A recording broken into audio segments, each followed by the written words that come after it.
Hafaday, I'm Officer Paul Tapao, your Guam Crime Stoppers Coordinator, and this is your Crime of the Week.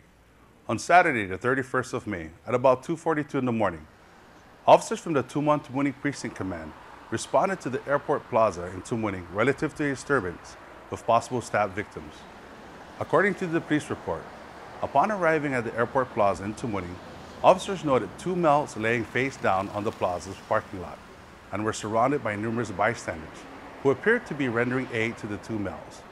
Upon further investigation by the officers at the scene, it was later determined that the two males were involved in a physical altercation that occurred within the parking lot, in which both victims were possibly stabbed by a male individual who was only described to be male, possibly Chuukese, was last seen wearing a red type hoodie jacket and black shorts.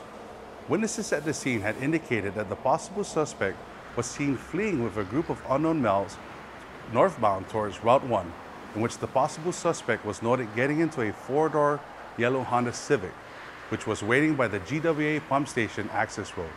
As a result of the attack, the two victims were later transported to the Guam Memorial Hospital, in which they were listed in critical condition and required emergency surgery.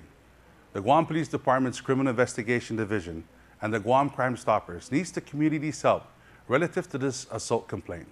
If anyone has any information regarding this crime or any other crime, please call the Guam Crime Stoppers hotline at 477-HELP. That's 477-4357. You can also send a text to 688-STOP, or you can visit our website at guam.crimestoppersweb.com. You can also call the Guam Police Department at 475-8615-7. Guam Crime Stoppers does not use caller ID, and you do not have to leave your name.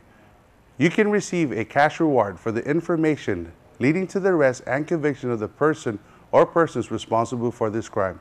Your call does make a difference.